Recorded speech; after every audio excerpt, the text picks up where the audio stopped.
What is good, people? I'm Jake. I am Gen X. And I'm Anna, and I'm Gen Z. And we are Generational Geeks. Today we are reviewing Star Wars, The Clone Wars. Season 7. That is correct. Just finished it last night on May the 4th. Yes. Be with you, Star Wars Day. Yes. We made a video that day. It was small though. And so today is Revenge of the 5th. Yes. So this was the third time it's the end of the series. Let's hope it's not the last. Yes. Yeah. So, but this is the third final season that they've done. So they keep coming back, and it just keeps getting better. So yeah, we're not complaining. So this movie, or I'm sorry, this season. Supervising director was Dave Filoni, and he's been involved in Star Wars writing, producing, directing since 2008. He's involved in Rebels. I think he even directed one of the episodes of The Mandalorian. I think he produced some of The Mandalorian, and he's produced Clone Wars and Rebels. So kudos to him. Yes, because Rebels, The Mandalorian, and Clone Wars, they've all been good so far, for the most part. They're better than the more recent Star Wars movies. Yes. So as far as I know, starring in this season was all the previous people from all the other seasons. They did actually have Ray Park, who was the original Maul from The Phantom Menace. He came in and did some of the motion capture stuff for the lightsaber battles with Ahsoka. Which is really cool. Yes, definitely. And you saw a lot of the same moves in the lightsaber battles in this season as you did in The Phantom Menace, so that was pretty cool. Yeah, it looked awesome. Yeah.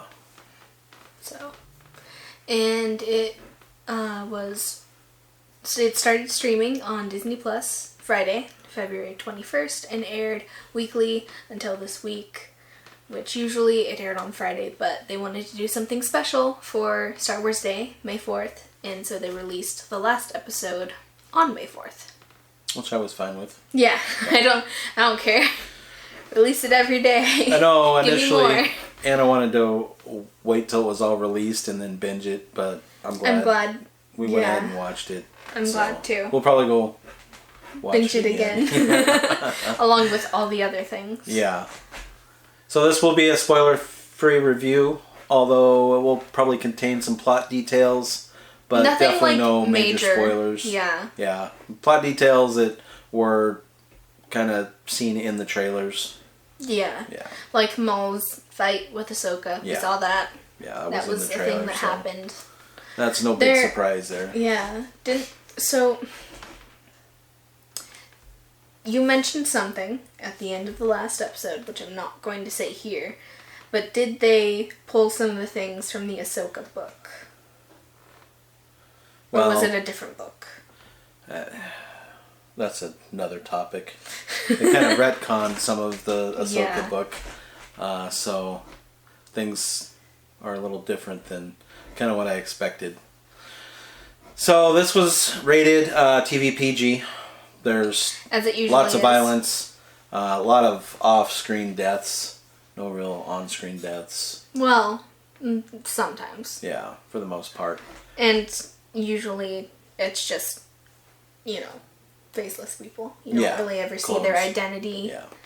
You don't become attached to the character. Most of the time. So this is an animated Star Wars series, if you're not familiar with it.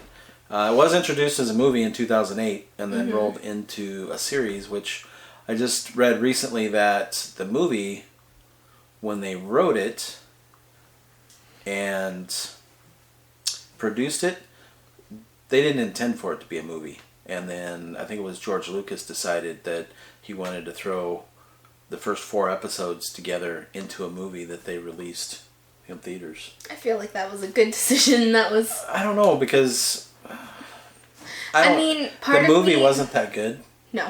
So it's like, I think it would have been better if they would have initially made it to be a movie. Yeah, after saying that, I realized, like, the end... So this was from 2008, so the movie part is probably going to contain spoilers, because if you haven't seen it already, what are you doing with your life? But, like, the Jabba the Hutt arc that was in there, that should have been series material. It was. And the Zero... It was series material. Intended to be series material, but then they I feel like they should have gone afterwards, that route instead after of they the made movie. it series material, then they decided to release it as a hour and a half movie. Either it should have been a longer movie or it should have been a series. Yeah. Don't get me wrong, I'm a big fan of Clone Wars. The movie and the first season was a little rough. And Ahsoka's character was incredibly rough. Yes. Which now she's like my favorite character. Yeah. At Wars, least top 3. Yes. At least. So, if you haven't seen Clone Wars, go watch it. What are you doing if with you your need, life? If you need to, skip the first season, start with season 2. And it really starts getting good with season 3. Season 3, 4, around that area. Yeah. So... With that, we will continue our Season 7 review. So, Season 7 takes place between Attack of the Clones and Revenge of the Sith, and Season 7 is just before Revenge of the Sith. Said Rise of the Sith. And it ends just after Order 66 was given. Yeah. So, if you've seen the movie Episode 3, then you know what Order 66 is. Yeah. So, if you don't, are you even a Star Wars fan? No, I'm not a gatekeeper, I swear. Season 7 is 12 episodes. It had 3 4-episode arcs. And then the last 4 episodes really had a different change in tone. I wish they would have just stuck with that tone throughout the entire thing. Because those last few episodes were definitely my favorite. Yeah, of like the whole... Of the entire series. Yeah. Not just season 7. Right. Just I think that and the Mortis arc in season 4 was my favorite.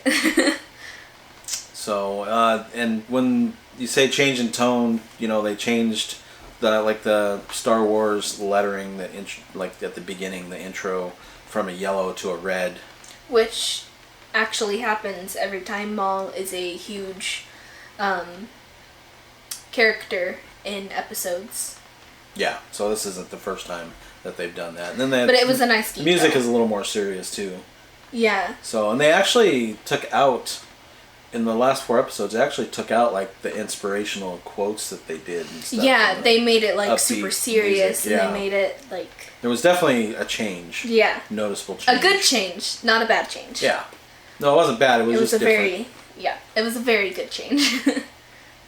So... Positives for me. Almost everything except for one arc. Well, we'll get to that when we talk about negatives. Incredibly negatives. So, they had 3 arcs. Each one was 4 episodes. They had the Bad Batch, which... Pretty good. It was good, and it was about like a group of... What was there, 4 of them? There were 4 clone troopers that had like genetic mutations that made them... So they were just better. normal clones, but they were made with certain mutations that made them stronger or Well, I think smarter. they were like accidental mutations. Yeah. Yeah. So they just happened to have... Because they had One some... was like Rambo. They had some episodes in previous seasons where they had some clones with genetic mutations that were bad. And like, was it 99? Yeah. Was his name? Yeah, And they made 99, him, which was like, really old, and he was like the he janitor. was weak, yeah. Yeah. So these guys were kind of the opposite of that, where one of them was super strong, like Anna said, one was Rambo, and he Like tracked Hunt. really well, and then they had like And a then super smart guy, and then he Yeah. had, he was they into had technology and a sniper. yeah, and sniper. So And then that arc, that was the first arc, and they were actually out to rescue another clone that they had thought was dead, but then they realized was still alive, and because they had, I forgot what exactly they went there to do, but I think well, the Separatists it was just a normal... kind of knew the strategies. Yeah, they knew the strategies, and so the clones were really confused because they had heard the strategies before, so they were like, we're going to investigate this. Yeah. So, and that was a good arc. That was probably, out of all the arcs, out of the whole series, I would say that's probably in my top, at least a top 10, if not like top 5. I feel like the only thing that kind of made me indifferent to it was that you come into season 7 thinking that it's going to be focusing a lot on Ahsoka, and the first 4 episodes there's no Ahsoka at all, and you're like, what the heck? All the trailers that they showed were like totally focused on Ahsoka and Maul, and then the first 4 episodes there's no Ahsoka, and definitely no Maul. So after that, after each episode, Dad and I just kind of looked at each other like, where's Ahsoka? After like the first or second one, I'm not even talking about her. I was like, excuse me, what? And then this was also, these first 4 episodes were episodes that had been previously written and drawn out, and people have had access to them on the internet, I guess, as like a, I don't know what it's called, but it's a really rough draft of the animation and stuff. So. And they changed a scene where... They changed a couple of them. Okay, well, there's one that I really want to focus on where this, alien is getting tested on because they're testing a weapon, and they cut that out because they thought it was too violent, and then 2 episodes later, a guy gets, cut in half because he falls on a platform, and it's, going up, and here's the land, here's the platform. He's sticking out like this, and it just... Yeah. And then someone's arm gets caught in a hangar door, so... I don't get it. They made some weird changes in the first I think they 4 realized episodes. that it was useless and just carried on. I'm not sure. Then, the second arc, the Martez sisters.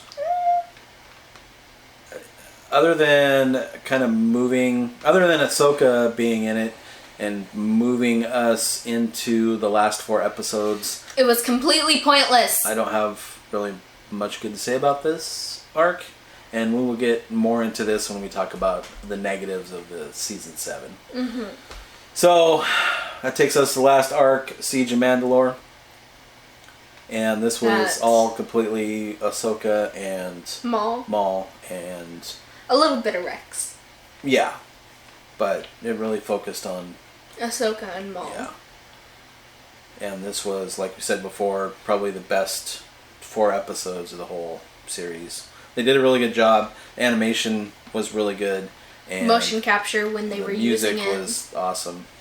Some of the techniques used in battle were really cool. Yeah. Like when Ahsoka did the whole force thing with her lightsabers. Yeah. That was really cool. So, I think overall, the animation was good. I mean, it's Clone Wars, and the movie and the first couple seasons, the animation took some getting used to, but I think they really brought it towards the end of the whole series. And it was definitely like better than Rebels. Yeah. But I like the animation. The Rebels animation. And then the voice acting and the music was good as always. Yeah. I've always loved the animation of Clone Wars. It's been my favorite. Yeah. And then as far as Lightsaber Battle, the main one between Ahsoka and Maul, I think that one was really good. Yeah, and that's I know it's animated. It's an animated lightsaber battle, but I still would put it with Qui-Gon Jinn and Obi-Wan versus Maul. Yes. And that's what I've been thinking about as you're talking about the motion capture and stuff. And same with Anakin versus Dooku. Obi-Wan. Oh, Obi-Wan, yeah. Because Dooku's wasn't that. Oh, it was still good. It was good. It was just quick. It just wasn't epic. Yeah. I think this was epic. Yes. Yeah. So, it was good. I liked it. So, like we said, the negative for us was the Martez sister arc. And it was just... It did a lot of harm more than good. Because I see what they were trying to portray with it. That not everyone really trusts Jedis anymore. But the way they went about it wasn't really appropriate for what they were trying to convey. It didn't make any sense. Yeah. Yeah. And you hear about it in like the last 2 episodes after knowing these 2 incredibly annoying characters and following them for 2 episodes. You finally hear some of their origin, and at that point you already don't care about them because they're pointless and you hate them. So... I mean, it's not really a spoiler, but like one of the episodes... They're in jail when the episode starts, and they get out, but by the end of the episode, they're back in jail. They're right back where they started off. And it's because they messed up again. Yeah. They wouldn't follow the plan. It was just one disaster after another. I'm not sure who wrote those episodes, but I mean, I can kind of see what they were trying to do with moving the storyline forward and maybe showing some animosity and why there was animosity towards Jedi, but... They could have done it better. They definitely could have done it better. They could have shown better characters that had more of a chance to progress and become fan favorites, kind of like the Bad Batch, which they'd been mentioned a bit before. Yeah. But they were still likable characters by the end of the arc, and they just couldn't pull that off with the Martez sisters, because I think... I can say that most people who watched it hated them. So. Yeah, I haven't really talked to anybody or seen any videos or read anything where anybody really cared for the characters. They were just throwaway characters. I didn't mind their designs. Took up 4 episodes. Their designs were annoying or overly cluttered, but the way they were conveyed. Just poor characters all around. I think they were trying to elicit some sympathy, but I had none by the end of it. Because by the time that arc was over, I was just ready for them to be gone. They had me repeating, hatred is not the Jedi way. So for me, that arc... Lowered the score a bit. Yes. I mean, the only good thing about that whole arc was that Ahsoka was in it. Yeah. And it was kind of like her introduction after the animation in it was pretty good. Being a Jedi. Yeah. Yeah. After she walked away. And it introduced some of the Mandalorians and kind of showed... It led into the Siege of Mandalore. Yeah, it showed that they were in the same place same time, so... So, final rating for me, I'm going to give this an 8. I would have definitely scored it higher if it wasn't for the middle 4 episodes. I am going to give it a 9. And that's the only reason I didn't give it an 8.5 is because we scored Rise of Skywalker like 7. And I feel like saying that it was only 1 point above that would kind of misinterpret our ratings for it. So, yeah. Yeah, but our ratings for movies versus series are different, as far as I'm concerned. Yeah. Well, they are, but I really I thought you gave Rise of Skywalker like a 4. I gave it 4 or 5, but still. I gave it a 7. Yeah. So you just rated this like 5 points above Skywalker. As it should be. So I really, looking back, I wish they would have, knowing that this was the final maybe season, they would have made each episode maybe a little bit longer and just done the 8 episodes, the Bad Batch and then the Siege of Mandalore. I know the center arc led into the Siege of Mandalore, but they could have done something with the Bad Batch kind of towards the end of that arc, or even thrown in a couple other episodes that would have led into Siege of Mandalore. We shouldn't have had to feast our eyes upon the monstrosity that was the Mortez sisters. Martez. Not I will Mortez. definitely watch season 7 again. Yes. I may Yes. watch it before I go back and watch Yes. the whole series again. So Yeah. I could see in the next 6 months or year watching this and then watching the whole series to include this final season again. Yeah. And Definitely. I may or may not skip the Martez sisters. Yeah, no, I would skip it too. I wouldn't be able to handle that much. No. What is it called? Furiousness. That's not the word. Disappointment. Disappointment too. Yeah. So, have you seen season 7 of the Clone Wars? What If did so, you think? Let us know in the comments below what you thought. What you liked, what you really didn't like. If you made it this far and you're still watching, you seem to like our content, maybe give us a like on this Subscribe. video. Subscribe to our channel. Share with your friends, your grandma. All that good stuff. With that, I am Gen X. And I am Gen Z. And we are Generational Geeks.